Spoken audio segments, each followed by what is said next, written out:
na makakain. Sa ayuda naman, matagal sila naghihintay bago makakuha. Kapag may kalamidad, ang relief goods, mano-manong inihahanda, kaya matagal dumating. Ng ating walang gutom program. Kaya malinaw ang utos ni Pangulong Ferdinand Marcos Jr. Ilapit ang tulong, pabilisin ang serbisyo, siguraduhin may nakakain ang bawat pamilyang Pilipino. Direktiba ng ating Pangulo, siguraduhin dapat una wala ng pamilyang Pilipino na nagugutom. Para Dati-rati maging maraming bahagi sila ng productive workforce. Nitong nakaraang linggo, personal na sinuri ng Pangulo ang pagpapatupad nito. Sa Walang Gutom Food Stamp Program, ang mga benepisyaryong tulad ni Lola Lumen ay tumatanggap ng 3,000 pisong food credits kada buwan sa electronic card, pambili ng masustansyang pagkain sa DSWD partner stores. Hindi na bibiyahe, mas mabilis. Ang resulta, nakikita. Mga masusustansyang pagkain ang agad. Dati-rati maraming Meron na ring balansyado na nutritional value ang binibigay, lalo na sa mga bata. Sa 4Ps o Pantawid Pamilyang Pilipino program, pinadali na rin ang pagkuha ng ayuda. Kung dati oras ang ginugugol sa biyahe, ngayon, nasa cellphone na. Mas diretso, mas sigurado. These are the underserved areas. Walang branch ng bangko. Lahat ginagawa natin para maging madali para sa kanila, makuha nila yung mga cash benefit nila. Sa oras naman ng sakuna, mas mabilis na rin ang responde dahil sa mas maayos sa paghahanda at mass production ng relief goods. Kung dati ilang araw ang hinihintay, ngayon, sa loob na lang ng ilang oras, na ipadadala na ang tulong. Ito ang malinaw na resulta. Mas mabilis sa serbisyo, mas malapit sa tao, at mas nararamdaman sa araw-araw. Sa buong bansa, tuloy-tuloy ang trabaho. Isa-isang inaayos sa mga bagay na magpapagaan sa buhay ng mga Pilipino dahil walang Pilipino ang dapat magutom, mapabayaan, walang maiiwan. Salamat, President. Salamat. Radyo Pilipinas. Radyo Publiko. Radyo Pilipinas. Radyo Publiko.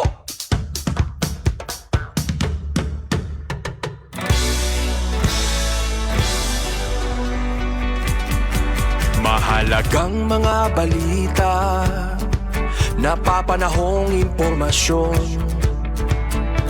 Kami ang inyong gabay pag may bagyo at sakuna.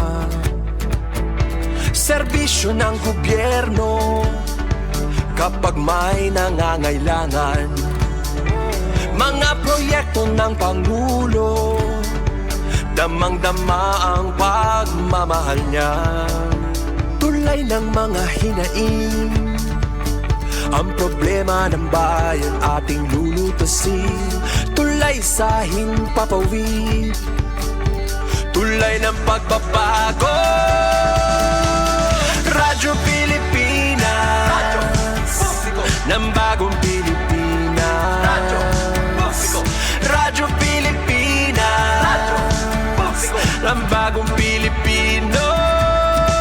Mga proyekto ng Pangulo, damang-dama ang pagmamahal niya.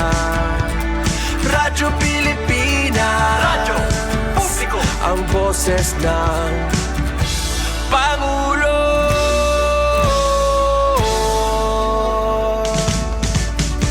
Karamay nyo kami, kahit malayo man kami nakakarating.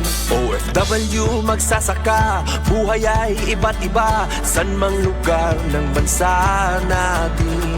Tulay ng mga hinaing, ang problema ng bayan ating lulutasin. Tulay sa himpapawid, tulay ng pagbabago. Radyo Pilipinas, Radyo Publiko, ng bagong Pilipinas. Radyo Publiko, Radyo Pilipinas, Radyo Publiko, ng bagong Pilipino. Mga proyekto ng Pangulo, damang-dama ang pagmamahal niya. Radyo Pilipinas, Radyo Publiko, ang boses ng Pangulo. Radyo Publiko, Radyo Pilipinas, Radyo Publiko, Radyo Pilipinas. Good morning, Eastern Visaya. Good morning, Eastern Visaya. Yes, good morning, Eastern Visayas. Maupay nga aga, Borongan, maupay nga aga, Eastern Samar, bugos nga rehiyon, han Eastern Visayas. Welcome haton na taramdan na Good Morning EV pan Lunes sa Mayo 4 nga edisyon. At ipen pumida ito na iyo kahampang kopod naton di Master Control Engineer Ray Victor RV de Dios. Engineer Alcuin Baldonido, pinagito na supervision ni Chief Tech Joey Policarpio, ngan Ate Ruth Rivera Abunda. Siyempre, yan ang adlaw, updan kita ato na mga taga-PCO. Radyo Pilipinas sa Radyo Publiko Sogod Southern Leyte, maupay nga morning, Ate Gemma Distriza. Sugad man didaha RP Calbayog, Mizuzet Pretensyo. Good morning ngayon nga dakan ASM Jean Navilon, bossing Dindo Alarasan staff, maupay nga aga. Si Roda Victoria, Philippine Information Agency Biliran. Pinaagi ito na ito PIA Regional Head si Rian Arinto, maupay nga aga si Rian. DYDC FM, VSU Baybay City, Miss Micaela Gongora, maupay nga aga Ate Mikay. Auto na mga tiga pamatihain ka man na himumutang yan na kabarangay. Sige lano, stay put nga na pamati kay mapupuno ka mo na info balita para yan ang adlawhan na Lunes.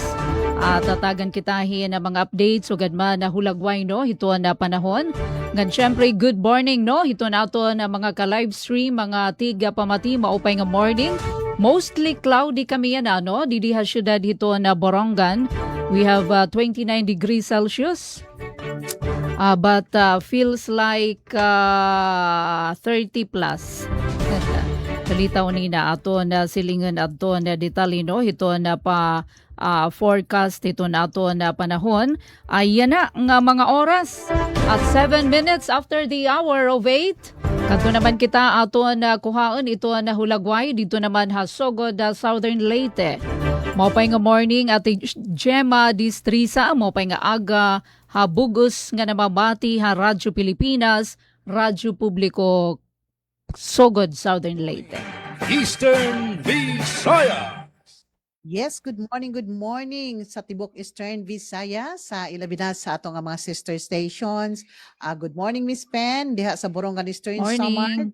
Good morning kang Miss Suzette Pretensyo, Radyo Pilipinas Calbayog, ug sa atong silingan sa VSU DYDC ang nagkagwapa nga si Miss Mikay. Good morning Miss Mikay, ug ingon man sa atong taga Philippine Information Agency. Murag wala pa. Pero nasa si Rod, no? Nagpasa na daan. Okay, good morning sa Tibok Eastern Visayas ug sa Tibok Kalibutan nga nagtan-aw sa atong Facebook page karong adlaw. Yes, atong unahon ang kahimtang sa panahon karon diri sa Southern Leyte. Mukalit lamang og pag-uwan-uwan, no? And then mo taligsik gamay sakto ra pod igo mo bisbis sa ato nga mga tanom. Di po jud ta mag-expect nga kusog-kusog pod, pero para na okay ra na kay naka-apekto na pod na bisan gani sa atong supply sa tubig, no? Mihinay na ang atong supply sa tubig tungod sa atong nasinati nga huwaw. Then supply sa atong kuryente, adunay mga power interruption nga nasinati sa uban nga mga lugar sa Southern Leyte, pero doon na may advice po niya na ang Southern Leyte Electric Cooperative. O sa itong peace and order situation sa mga kalungsuran nga itong gialagaran, o sa Tibok Southern Leyte, sige-sige gihapon ang mga buy-bust operation, kining pagpuhag karon paggukod sa mga taong nagpaihot sa ginadilig druga. So undang na lamang mo, kay maapil ra baga jud mi, kaming mga taga-Radyo Pilipinas, no? Kay kita may kuhaong witness. Oo. So undang na lamang mo ni ana kay sigurado jud nga masud mo sa bilangguan. Og sa overall situation nato diri, okay ra ang atong lalawigan sa pagkakaron. Okay, sa atong mga nanagunang mga kalambuan para diri karong para sa atong lalawigan o para sa mga naminaw para karong adlaw mga higala, medical mission gihimo sa lungsod sa Limasawa, Southern Leyte. Samtang mga barangay sa Southern Leyte makadawat og tag 200,000 pesos gikan sa gobyerno. Stable internal peace and security status nakabuot sa hinunangan Southern Leyte. Leyte. Samtang lalaki sikop sa buy-bust operation sa lungsod sa Batu Leyte ug Southern Leyte State University giablihan na ang Business Auxiliary and Resource Generation Office. Kini ug uban pa atong masayran sa pagpadadyon dinhi sa atong tulumanon. Good morning, Eastern Visayas. Good morning. Thank you na mga salamat, Ate Gemma Distrisa. Paro-pareho siguro ito nato na panahon, madalumdum kami nga na inuran liwat kami, nauran ko na gabi, kulop, salit, okay mandaman, para maging mataghum, ito nato na panahon. This time, kanto naman kita, RP Calbayog, pinagi ka na Mizuzet Pretensyo. Good morning, Mizuzet. Good morning, Evie. Eastern Visayas. Yes, daw mga salamat, Ate Pen Pumida. Ngan, good morning sa iyo nga tanan sa bugos nga para sa San RP Borongan sa pagpamuno ni Ma'am Ruth Rivera Abunda. Mapay nga aga gihapon, maadyong buntag sa aton ka upod sa RP Sugod, Ate Gemma Destreza, ang sa bugos nga pwersa sa RP Sugod sa pagpamuno ni Sir Dindo Alaraz. Mapay nga aga gihapon sa aton kasugbong sa Academe. Mapay nga aga, Ma'am Micaela Gongora, ang sa bugos nga pwersa sa DYDC-FM sa VSU sa pagpamuno ni Dr. Cristina Gabrilio. At syempre, mapay nga aga gihapon sa aton mga kaupod niya sa PCO, aton mga kaupod si Sir Rod Victoria sa PIA Biliran. So good morning gihapon sa nga tanan nga mga taga Philippine Information Agency sa pagpamuno syempre ni Sir Rian Arinto. Sa update sa amon panahon dito sa Calbayog.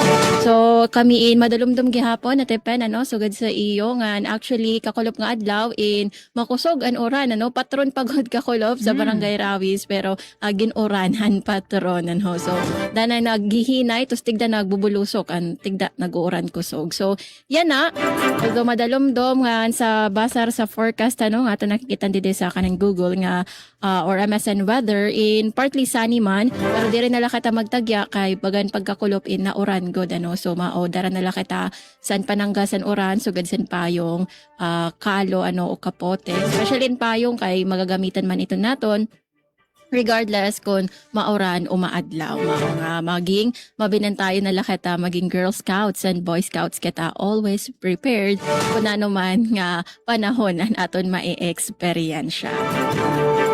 So, parte naman sa aton update sa utilities, Shahan sa Malco Uno. So, good news kay Waray nagpagawa sa announcement sa pagkaparong sa kuryente sa Malco Uno. Sugad man ang NGCP. So, inaot nga magdro-diretso niya nga maupay nga serbisyo sa kuryente. Para naman sa Calbayog Water Company Incorporated, so same gihapon, waray nagpagawa sa Calbayog Water sa announcement basar sa pagkawara sa abid sa tubig. Pero ito kay talaga man good nga summer season na despite nga nag-uran kakulop medyo problema gihapon nato ni nadi nga danay maluya talaga ang abid sa tubig magsarok na lakatano tirok sa tubig kung may ada san pagkusog sa abid sa tubig para may dakita magamit. So para naman sa Pasay Orden, peace and order. So unfortunately nga day kami Ate Pen, Ate Gemma nga Ma'am Micaela ay nagkamayada sa shooting incident pampusil sa Don Mayo 2 Saturday mga alas 10 san gabi ini dito sa may Pido Extension, Purok 7, Barangay East Awang. So namatay usa nga 23 anyos nga ginngaranan alias Kevin usa nga residente sa nasabing barangay merchandiser. So sa basar sa pauna nga investigasyon sa pulis mga kapulisan nga si Kevin siya adto na sakay sa motorcycle sa motor nga pusil siya multiple times and unidentified suspects pa nga atuluwat na sakay sa motor so iniyan naging panitabo sa May 2. So sa pagkaya giniimbestigaran pa sa mga pulis kung sino ini may dana nakitaan nga sa CCTV nga strongly makusog nga ginkondena gihapon sa Samar police an ini nga act of violence nga sering niya sering san buhatan nga ginsiguro nira nga ang publiko in talaga nga hihimuon ang nga tanan nga efforts para madakop an ini nga mga suspects nga para mahatagan hustisya an biktima.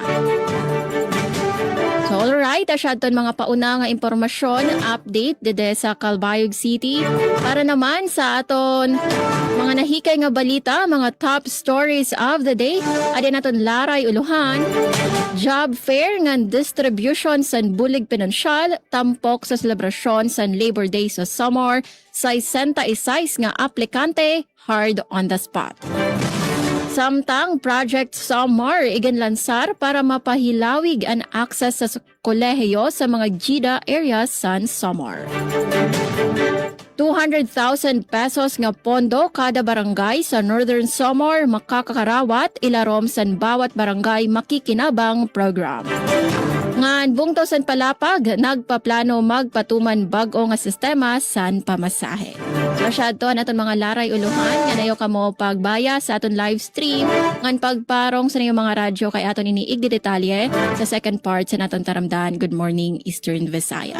Sa ngaran sa naman na acting station manager, ini si Suzette Pretencio. Yung mga kaupo, diyan nga Lunes, and may the force be all with you. Back to you, Ma'am Pen, Ate Pen. Good morning, Eastern Visayas. Yes, thank you, Ms. Suzette Pretencio. Utro good morning nga dahito na bugos nga puwersahan na Radyo Pilipinas sa Radyo Publiko Calbayog, DYOG Calbayog. 16 minutos na kabarangay, nagkalabay haala sa 8 haaga. Siguro ni nanano second half si Rod Victoria. Good morning PIA Biliran. Kadunta naman ang DYDZ-FM Visayas State University, Habaybay City. Ate Micaela, Ate Mikaya Gongora, maupay nga aga. Good morning, sugadman nga dahiton puwersahan DYDZ-FM pangunguna ni Dr. Cristina Gabarilio. Good morning, Eastern Visayas. Yes, Ate Pen, good morning. Maupay na aga. Oo, and sa kaubanan po diha sa Radyo Pilipinas Burungan. Good morning as well to Ma'am Gemma sa Radyo Pilipinas Sugod ug sa ato mga suking tigpaminaw po diha maadjong bunta. Good morning and maupay na aga kan Ate Suzette Pretencio sa Radyo Pilipinas Calbayog. O sa tanang nagpaminaw nato maparadyo man o mapa Facebook Live. Yes, maadjong bunta. Good morning sa tanan and mag-uban na putaning Lunes nga edisyon ug alang sa atong mga pasiunang impormasyon. By the way, sa alang sa station manager Dr. Cristina Gabrielio, Radio Engineer Sean Villa Gonzalo, kini si Micaela Gongora ang inyong makauban na gikan sa VSU DYDs FM. Maghatod kinyo sa mga balita updates kalambuan dinhi sa atong dakbayan sa Baypay. Yes, ug alang sa atong mga paunang impormasyon, ug una kita sa atong update sa panahon. So dinhi sa dakbayan sa Baypay kasamtangan kitang nakasinati og dili ingon kainit hingpit nga nagpakita ang atong haring adlaw. Oo, so sunny day but mostly cloudy, no? And 27 degrees Celsius real feel, 30 degrees Celsius ang atong temperatura or current weather diri sa atong himutangan sa dakbayan sa Baypay. So sa lain pa nga pahibalo mga higala, so adunay mahinungdanong pahibalo nga gipagawas ang atong Baypay City Information Office. Kabahin kini sa schedule sa National ID Registration Team. So karong maabot nga Mayo 9, 16 at 23 ug 30 adunay ang National ID Registration Team magpahigayon diha sa Barangay Kugon Multipurpose Gym. So kinahanglan nga before mo adto tungod kay 70 lamang ka kliyente ang ma-accommodate no sa maong team. So matag adlaw, so kinahanglan mo adto anay sa City Information Office sa may second floor sa Baybay City Hall aron makakuha og priority numbers alang sa naasoy nga mga schedule or date no para sa National ID Registration. So first come first serve ang maong kini mga higala no. So kinahanglan kung magparehistro pa magdala gayud og original copy sa birth certificate o marriage certificate mga higala para dili na magbalik-balik. Kung adunay change of status kinahanglan magdala original copy sa marriage certificate. Kung ugaling adunay sayop to sa pangalan, birth date o birthplace, kinahanglan again magdala sa original copy sa birth certificate. O kung aduna pagali mga higala concern no kabahin sa inyong national ID, mamahimo inyong bisitahon ng Baybay City Information Office alang sa dugang kasayuran. So again, May 9, 16, 23 and 30 Barangay Kugon Multipurpose Gym. Sa Baybay City Water District naman, wala abiso ang atong BCWD. So atong lauman ang padayon og igong supply sa tubig din sa dakbayan sa Baybay. Sa atong PNP Baybay, or sa atong peace and order, so generally peaceful ang atong dakbayan sa Baybay. Apa nagpahinumdum mga atong kapulisan kabahin ning responsableng pag-inom sa kung galing adunay mga okasyon no, so nagpasabot sila niini aron malikayan ang krimen or disgrasya no dili gid mag-drive kun ugaling hubog or nakainom mga higala. So maka nang pahinumdum gikan sa atong kapulisan sa dakbayan sa Baybay. Sa lain nga update sa atong LIECO 4, walay power interruption no nga power interruption advisory nga gipagawa sa ang atong LIECO 4 apan nagpagawa sila og disconnection schedule alang sa mga adunay unpaid nga March 2026 bill ugma pohon sa Baybay area no diha sa may barangay Kanipa, Bonifacio Street, Mabini Street ug uban pa nga mga dakbayan o street dinha sa downtown. So mamahimong bisitahon ninyo ang LIECO 4 aron masayran ninyo kung unsa kini nga mga dapit nga adunay disconnection schedule. Oo. And sa atong tungaan diri mismo sa Visayas State University.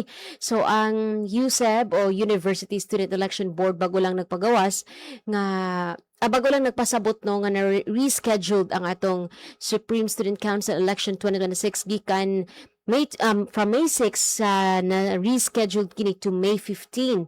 Kini base or in line kini sa OP Memorandum Circular Number 119 Series of 2026 nga aduna adjustment no tungod kay karon May 4 to 9 karon nga semana asynchronous learning days no. So muna gi-move siya to May 15 para kuan kana bitang adunay igo nga participation or to ensure wider participation makaparticipate gid ang atong mga students diri sa VSU. Okay, so mo kana ang mga pahibalo kalambuan gikan sa dakbayan sa Baybay updates no, and alang sa atong mga balita nga nakalap karong adlaw, VSU nagpabiling very satisfactory sa financial management matod sa DBM Regional Office 8. Fieldroot Crops ug NWSSU nagpaligon sa abilidad sa mga maguma sa organikong ube production. At ang iyang dugang detalye ng mga balita sa second half ning atong tulumanon. Good morning Eastern Visayas. Good morning, Eastern Visaya. Good morning. Alright, so balik kita nga di hari DYES sa Radyo Publiko Borongan.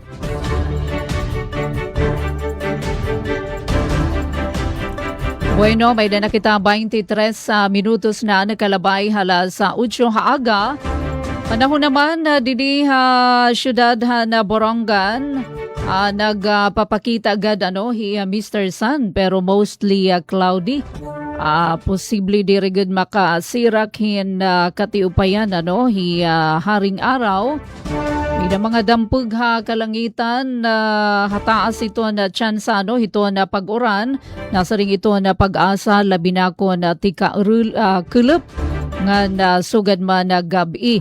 90 degrees Celsius pero ito na dangga maabutin 34 degrees. Didiha aton syudad ito na Borongan.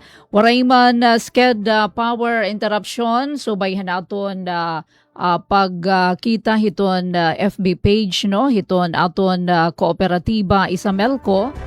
Paglalaungan natin na tuloy-tuloy nga serbisyo elektrisidad para yan ang adlauhan na Lunes. Sugad man ito na tubig tuloy-tuloy gihapon. Pero kunting tipid ito na tubig ngan sugad man na kuryente naman. Inabot na ba aton bill? Nahipauntad ba kamo na power bill? Balitaw sigila sinyalis nga kinahanglan magtipid kita hiton aton paggamit kuryente. Komunikasyon okay man daman nga na pasiorden habugos nga probinsya hiton sinirangan Samar. Salamat hiton aton mga kasugbong from PNP ngan sugad man Puwersa Armada Pilipinas. Bueno, kabarangay, andam na ba ang ato na mga kababayan diniha probinsya Eastern Samar para hito na dako nga pagbubuhaton nga aktibidad. Yan ay ni nga aga mga siguro mga alas 10 kasi may ada pa programa pero kinahanglan agap na la kamo na provincial job fair. Pagbubuhaton ini di naman provincial capital gym yan ang adlaw Mayo 4 nga nasubayhan nato na interview kan Sir Brian Arago, ito nato na Public Employment Service Officer na probinsya. Sobra 200 nga oportunidad panarabahuan amo iton na igahatag mga estehanon yan ang adlaw kaparte lagi hapon ini ika 124 nga anibersaryo na Labor Day. Bisan ko na waray kita makausano na May 1 Labor Day Job Fair dinhi ato na probinsya, so yan naman ginandaman ini provincial government na Eastern Samar pangunguna ni Governor R.V. Ivardoni pakigsumpayan naman nga dihito na Department of Labor and Employment, so dinhi aton probinsya.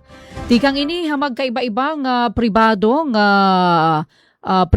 nga na pampubliko nga sektor na mag-o-offer yan na mga bakante nga trabaho. May dahini tikang ang mga bangko ang diniha aton padaman local. Pareho ito na Land Bank of the Philippines nga na iba pa nga mga establishment. Labot lahad job matching, may daliwat one-stop shop nga magahatag libre nga serbisyo tikang ini magkaiba-iba nga ahensya ng gobyerno para maging paspas ito na pagproseso hadton iyo mga dokumento. Ginaaghat kamo mga aplikante pagdara nala kamo hadton iyo updated resume, application letter nga na sugad man valid IDs. May daghapon hini panarabahuan abroad.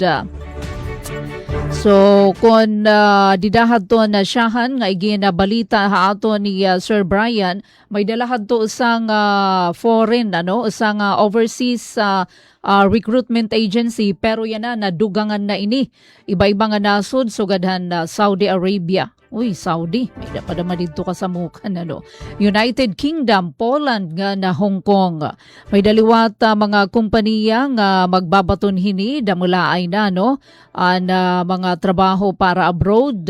Atensyon, may dahini pagka-waiter, office ngan facility cleaning worker, gas station attendant, construction worker, nga domestic helper. Dakaliwat, panginginhanglanhin mga nurse. Ato na mga kababayan din sa Eastern Samar, importante la registered nurse para ini United Kingdom. So damo ini nga mga specialized nga na skilled nga mga posisyon ito kikinahanglan salit pakadi na kamo yana pwede na kamo umagap nga di naman provincial capital gym didi ini barangay alang-alang capital site syudad hiton na Borongan. Samtang di naman hinapahibaro tikang hito na local government unit hito na Borongan para ini hito na mga mabisita hibakong Sea of Clouds sa Nature Park. Importante ini nga panawagan igin hatag-hatan ni Kuya Mel Caspe kay nahangyo iton LGU Borongan nasiring nga ayaw kamo papasyada ngadtongin kelep na. Tikang hiton alas 4 hiton kulub. Kay diri na talaga mapapsulod bisan hino kay oras na hiton paglinis san mga pasilidad didahan na lugar.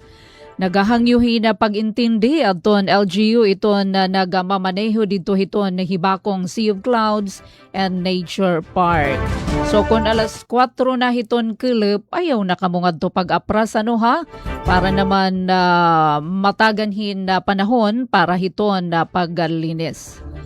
Bueno, kabarangay, adina adton mga Laray Ilohan na mga suma testihanon pari na adlaw na Lunes, Mayo 4. Mga programa, serbisyo han OWA, igin na latag, repatriated OFW sa Eastern Samar. Nakapahimulos na Balik Pinas, Balik Hanap Buhay program. Extension na cash relief assistance sa distribution, gindumarahan na DSWD Regional Field Office 8, sobra 200 nga truck drivers sa syudad han Borongan, nakabenepisyo. Samtang pamunuan han Eastern Samar State University igindasig ang paghadi ha board exams nga napag-abot han world-class standards. Amini adton na mga Laray Ilohan han Radyo Pilipinas sa Borongan, sugad man adton iba pa nga aton mga taga Kapisio. Aton nilalatag hapag babalik sa second half, di nila aton taramdan. Good morning, Eastern Visayas. Eastern Visaya. Delivery! Maria Jose! Is that box really mine? Surprise!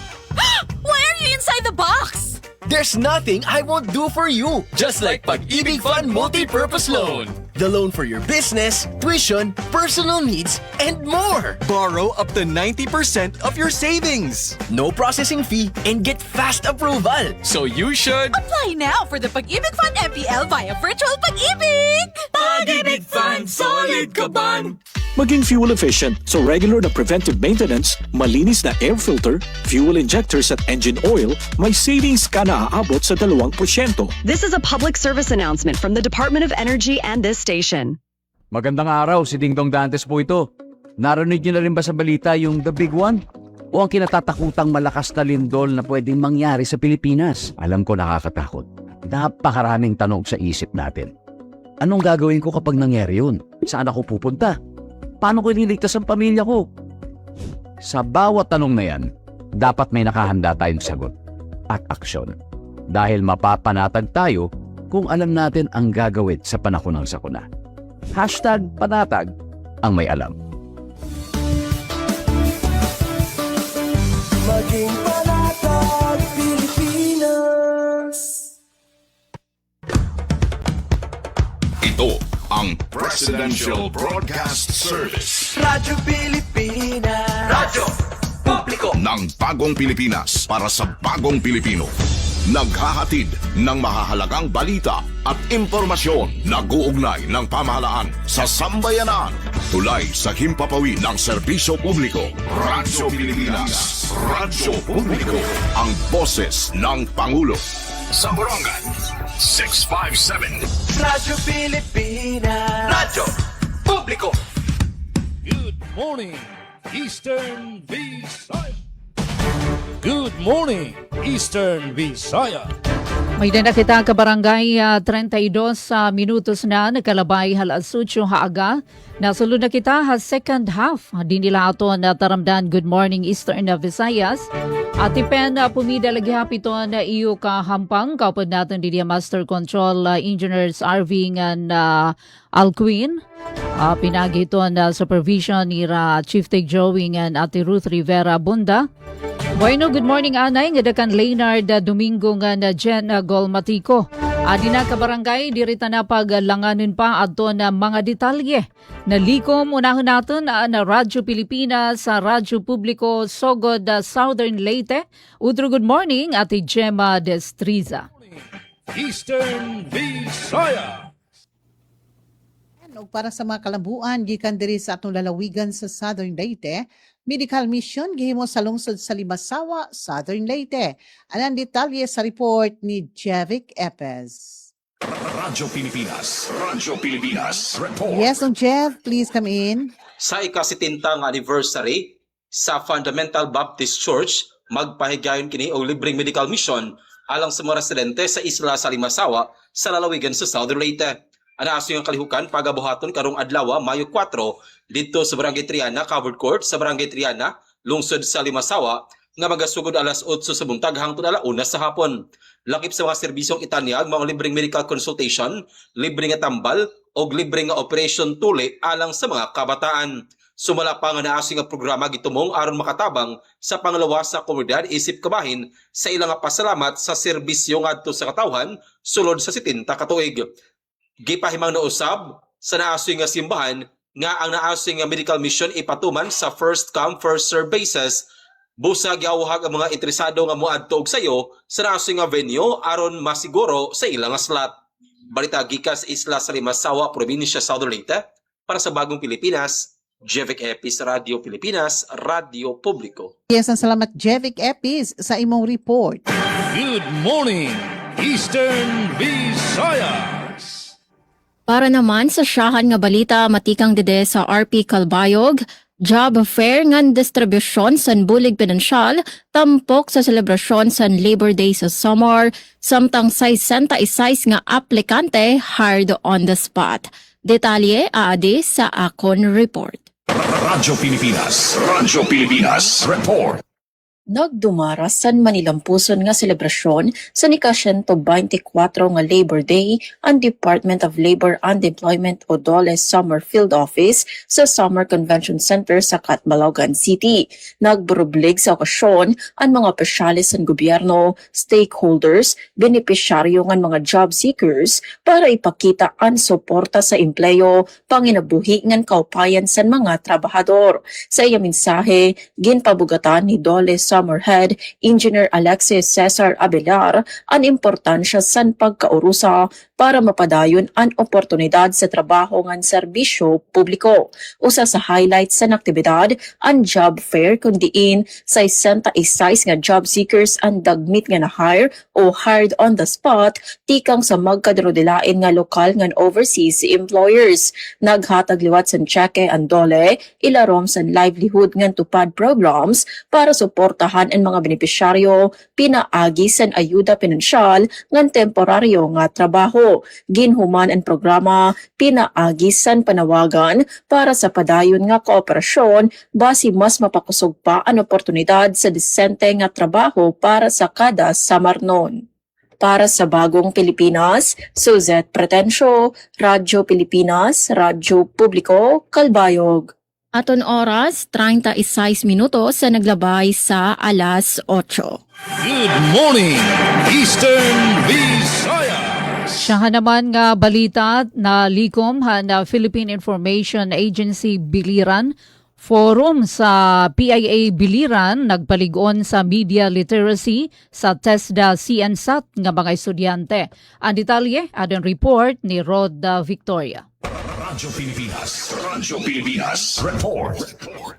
Nagpahigayon ng Information Dissemination Forum ang Philippine Information Agency Biliran alang sa TISDA sa INSAT nga estudyante atong Abril 29 sa FBS Workshop Room sa TISDA sa INSAT sa Kabugayan Biliran aron mapalambo ang kahibalo sa publiko bahin sa tukmang impormasyon o media literacy sa digital nga panahon.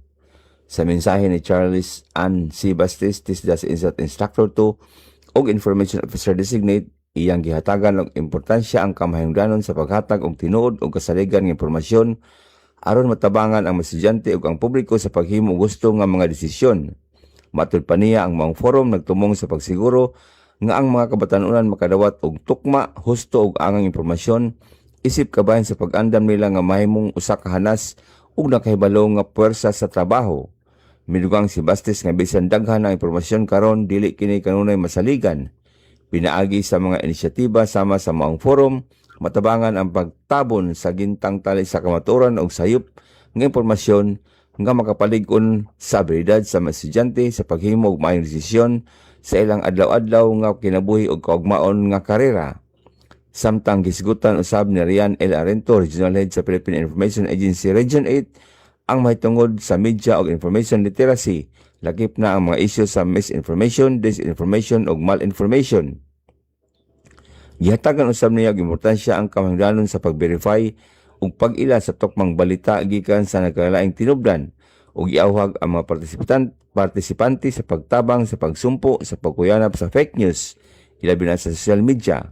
Gipailaw sab ni Arento ang mga prioridad nga programa o serbisyo sa PIA nga nagpalig-on sa papel niini isip grassroots communications arm sa gobyerno sa paghatod og tukma og ang impormasyon sa katawhan. Ang maong forum kabahin sa padayon nga paningkamot sa PIA sa pagpalambo sa kahibalo sa publiko o responsableng paggamit sa impormasyon ilabi na sa mga kabatan-unan. Mga salamat, Rod Victoria. Good morning, Eastern Visayas.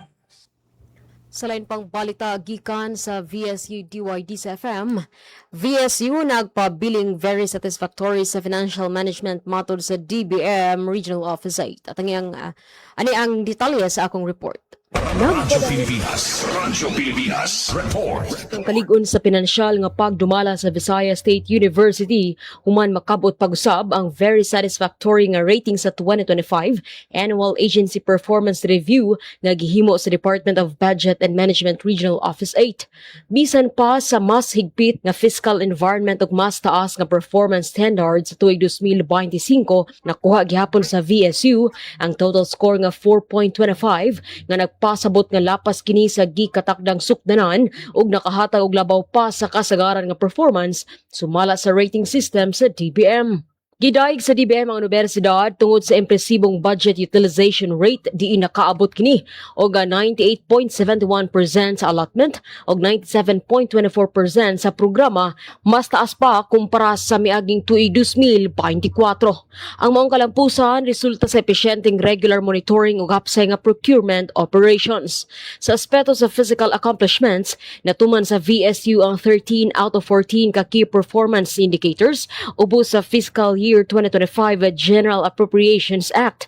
Labaw pa niini, milabaw ang universidad sa pipila ka target sama sa licensure exam pass rate, employability sa mga graduates, research publications ug extension partnerships.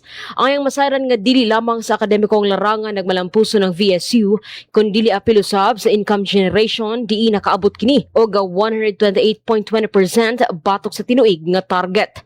Gila sa DBM ang padayon nga paningkamot sa universidad sa pagtuman sa mga responsibilidad ini nga nakaangay sa nasudong kalambuan. Bisan pa sa mga kalampusan, padayon gihapon ang administrasyon sa VSU sa pagpangita og mga pamaagi aron mapauswag pa ang mga serbisyo ug proseso uban sa tumong nga makabot ang outstanding rating sa umaabot nga mga tuig. Uban sa misyon nga mamahimong usa ka premier research university sa Visayas, nagpadayon ang VSU sa pagpalambo sa inobasyon, pagpatunhay sa accountability ug paghatag og labing maayong serbisyo publiko alang sa katawhan. Gikan sa VSU DYD sa FM, Micaela Gongora, Good Morning Eastern Visayas. Good morning, Eastern Visayas. 42 minutos na nagkalabay halasudsyong haaga. Mga programa serbisyohan OWA iginlatag repatriated OFW sa Eastern Samar nakapahimulusan Balik Pinas, Balik Hanap Buhay program. Ada naton report. Radyo Pilipinas Report. Iginlatag ang Overseas Workers Welfare Administration o OWA ang mag-iba-iba nga programa ng serbisyo para Overseas Filipino Workers OFWs, labinan mga na-repatriate tikang hagyera ha Middle East. Sumalakan Jane Noromor, Family Welfare Officer han OWA Eastern Samar, umabot ha 14,884 ang kabugusan nga OFW sa probinsyan 2025. Tikang hini, 22 ang na-repatriate tikang pagtikang hangyera tubtub Abril 21, kundiin 20 ang land-based, nga 2 ang sea-based workers. Habugos nga nasod, umabot ha 6,532 ang na-repatriate nga OFWs, tikang Pebrero tubtub Abril 21. Hanasabi nga ihap, 67% ang inuli tungod han gera, 12% tungod han contract termination, samtang adton iba tungod han medical issues, ngan iba pang rason. Ha Region 8, may 185 nga repatriated OFWs, lakipan 22, tikang ha Eastern Samar.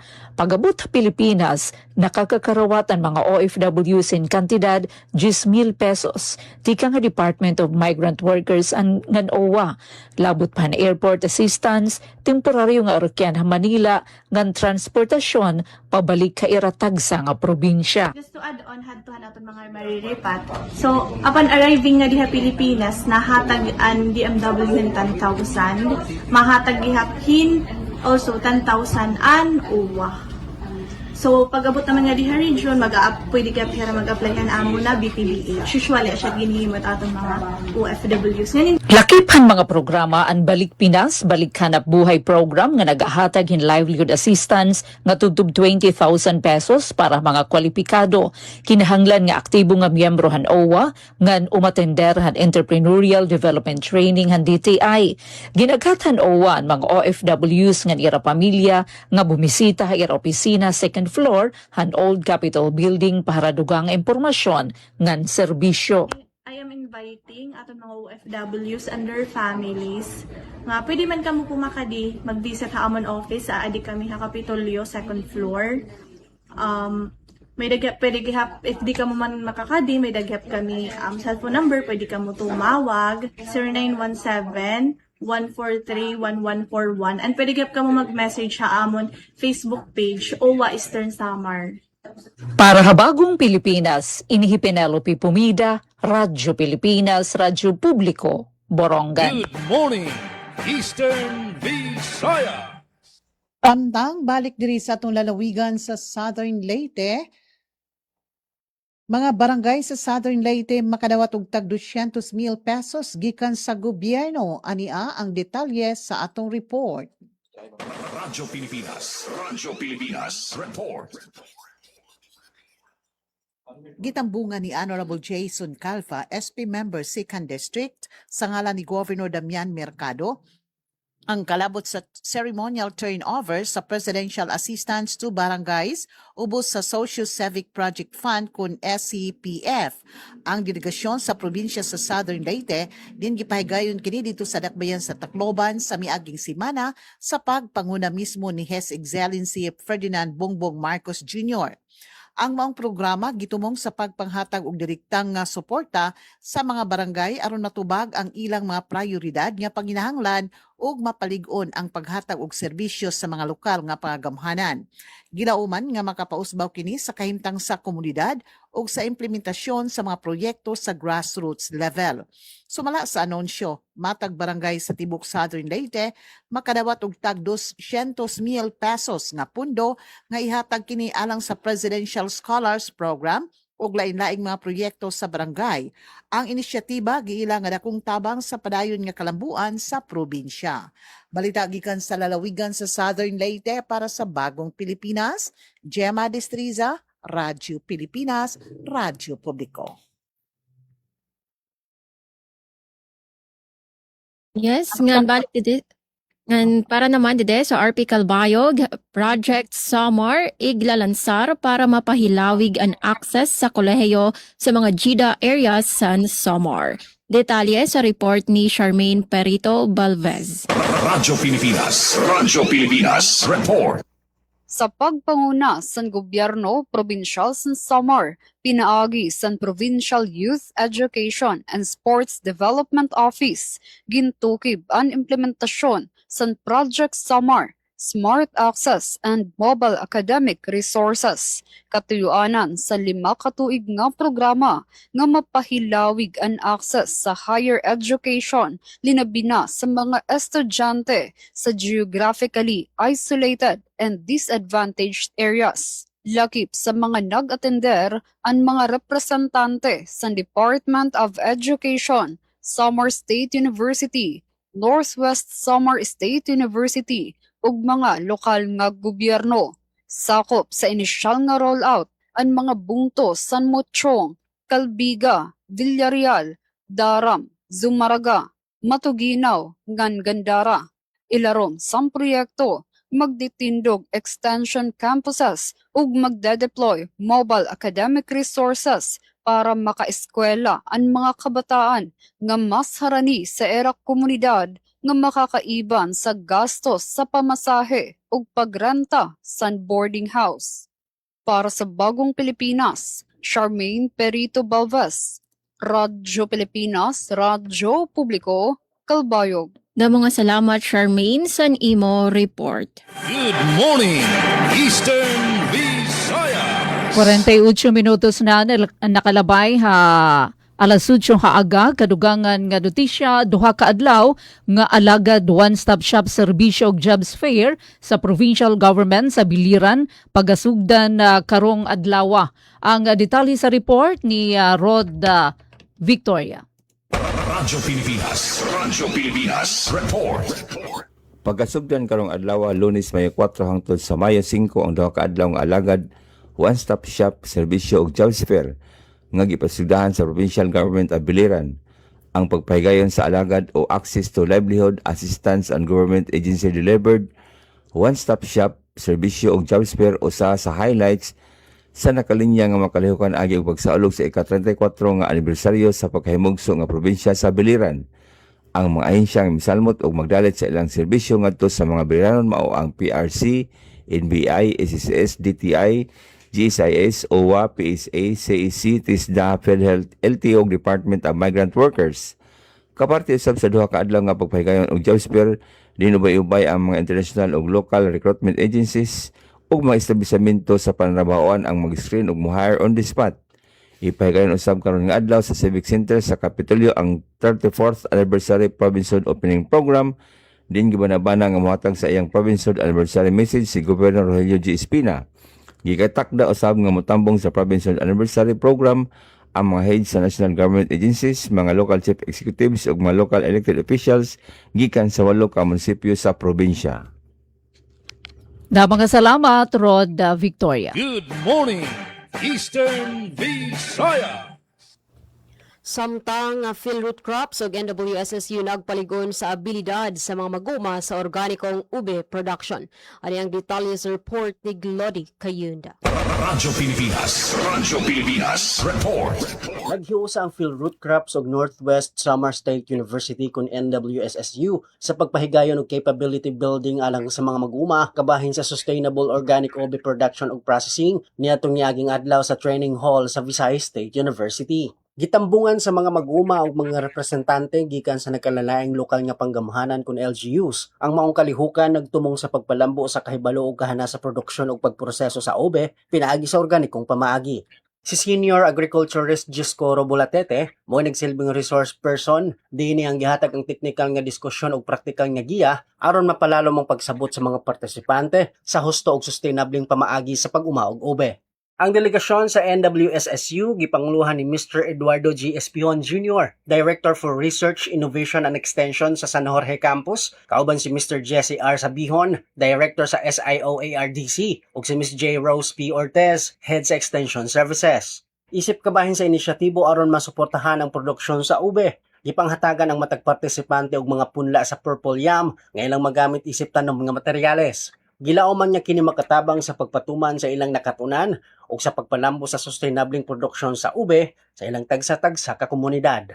Ang maong kalihukan nagpakita sa padayon niya paningkamot sa mga institusyon sa pagpaligon sa agrikultura o pagsuporta sa mga mag-uuma, pinagi sa edukasyon, inobasyon o teknikal nga tabang. Gikan sa VSUDY DCFM, Glody Kayunda, Good Morning, Eastern Visayas.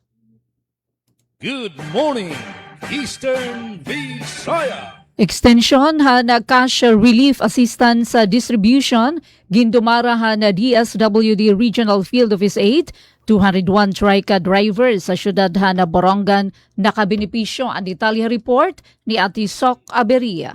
Radyo Pilipinas. Radyo Pilipinas. Report.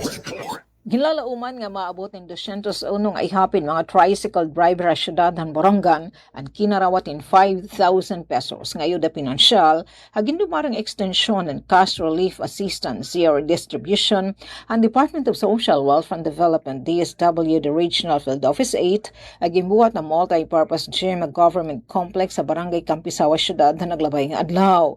Ini nga CRA distribution in kasugbungan DSWD RFO 8 ang lokal nga pamunuan pinagyan City Social Welfare and Development Office. Samtang hulos ang pagpapasalamat ni Mr. Cristobal Afable, Presidente Central Tricycle Operators and Drivers Association o TODA Syudad ng Borongan nga da Gobyerno Nasyonal ilabi na DSWD paghahatag hininga gayon ng mga trike driver syudad nga makatagamtam hininga ira ginuungara nga ayuda pinansyal nga magagamit it pagbaton it ira matag adlaw nga mga panginginhanglan sugarit gasolina ug pagkaon. Sanglit sigon pa ni Afable nalilipat pa ini si trike drivers nga nahiupod na ha mga nakabenepisyo na sabi nga ayuda hagin dumarang extension it CRA distribution ng DSW DRFO 8 manunumduman nga hasyakan nga cash relief assistance distribution ang nasabi nga buhatan han Abril 8 maabot hantuhin 1,049 na nihapan mga tricycle driver sa syudad han Borongan ang ginlalauman nga nakabenepisyo. Para sa Bagong Pilipinas, Aberia, Radyo Pilipinas, Radyo Publiko, Borongan. Samtang kadugangan nga notisya pamunuan han ESU igindasig na paghadi ha board exams nga napagkabot han world class standards. Ang detalye report ni Daisy Bilizar. Radyo Pilipinas Report. Utro nga ginpamatudan ang Eastern Samar State University kon ISO, ani rin mumutangan nga Center of Excellence, katapos maghakot hin pagkilala ngan dominaran ang pira nga naglabay nga licensure examination. Hapakipaghimangarawan Radyo Pilipinas Borongan, kanda ISO President Dr. Andres Pagatpatan Jr., ngan Dr. Vicente Agda Jr. Vice President for Academic Affairs, punuhin kalipay nga ira igindasig, ngan universidad ang igindeklarar nga rank number 1 top performing school Bugos nga Pilipinas para in April 2026 midwifery licensure examination katapos makakuha 100% passing rate. Mas naging makasaysayan ang nasabi nga kadaragan tungod ni upod the top 10 ni Miss Griselda Cuno nga nakakuha 92.2% nga rating. Wara liwat paorhian College of Nursing nga nakakuha ikasiyam nga sunod-sunod nga 100% passing rate. Di nahiapi naman na top 9 ni Miss Noemi Corrado. Gawasan medical courses iginbida gihapon ng presidente ang kamakaritan ISO ha iba pa nga board exam. Ha licensure examination for teachers, upat nga graduates ang nahiapi ha top 10. Ha social work nakuha ang 100% nga passing rate. Ha College of Law, 14 ang pinakaorhing na nakapasar han bar exam, nga na College of Electrical Engineering, 21 ang bago nga nanmasar han board. Iniinwara magic nga formula, bunga inihan determinasyon ng mga estudyante, kalidad ng panutduan, ngan suportahan gobyerno ha universidad siring ni pagatpatan. Iginpahayag pa ang presidente nga ini nga mga kalampusan indiri tsamba kundi resultan madigan nga quality assurance. Yan na ang Eastern Samar State University inaada na level 3 SUSE leveling. ISO accredited nga nagkapotan prestiyoso nga Philippine Quality Award kon PQA tikang ha Department of Trade and Industry.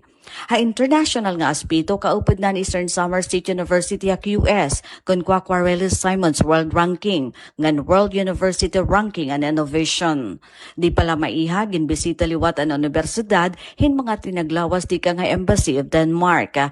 Iniinparan on the job training program ha Europe han mga estudyante han College of Agriculture. Samtang upat nga estudyante han Hospitality Management ang nagkabalik pala tikang han training ha Bangkok, Thailand. Bisan pabot ngan kalamidad sugad ang linog nga nakarubahin mga classroom nga nanipektuhan krisis sa ekonomiya, nagpabilin nga marigon na ni Sunyans. Sumalakan Dr. Pagatpatan ang mga kakurian inaging instrumento para mas maging resilient ang mga estudyante han Eastern Samar State University.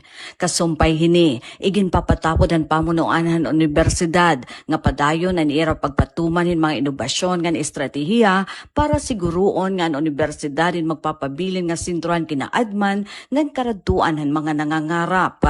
Ini nga mga kadaugan nagsiserbi nga marigan nga pundasyon hapagpanday hin mga graduar nga globally competitive nga andam ha mga ayatan panahon ngan magiging instrumento han padayon nga pag-uswagan probinsya ng Eastern Samar ngan han bugos nga nasod. Para Habagong Pilipinas, Daisy Lalosa Bilizar, Radyo Pilipinas, Radyo Publiko, Borongan. Good morning, Eastern Visayas. Atong takna mga higala, 58 minutos pasado alas 8 sa kabuntagon. So naman tayo oras no sa tong pag-uban dinhi sa tong tulumanon Good Morning Eastern Visayas. So magpasalamat na lamang mi sa ngalan sa atong kinatibukang pwersa sa Radyo Pilipinas Sogod, atong katubang sa Master Control si Noel Palugod, atong makaubanan sa admin sila si Miss Rosemary Bicate, June Amora ug yun man si Goy Paul. Sa atong mga frontliners sila si Aljun Malo, Tria Mikate, Roel Bugnos Jr., Dalia Urit Atwil ug Jevic Epes. Pinagi sa pagpanguna sa atong station manager Dudens Alaras. Kini gihapon si Gemma Destriza nakig-uban para sa atong tulumanon. Good morning, Eastern Visayas.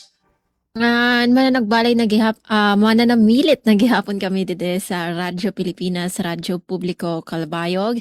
Damo nga salamat sa ako nakaupod nga news contributor yan nga aga si Charmaine Parito Balvez.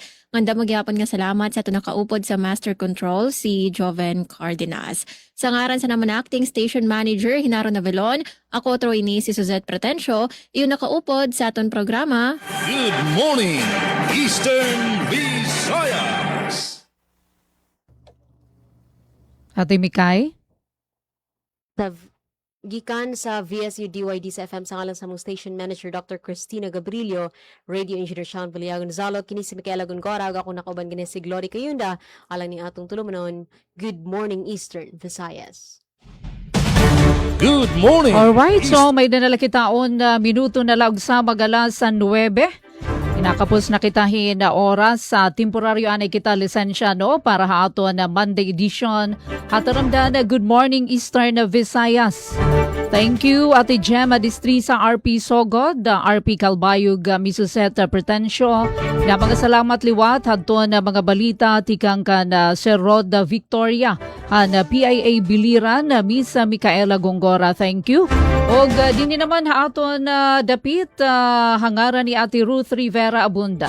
Chief Tig Joey Hatran sa meter nga na mga kaupod naton dili Master Control Engineer sa Alquin ngan RV kun news contributors Daisy ngan Ate Sok inihi Ate Pen Pumida. Nangingimbitar kami nga tanan para buwas sa Martes di nila haton taramdan. Good morning Eastern Visayas. Utro maupay nga aga. Morning, Eastern Visayas.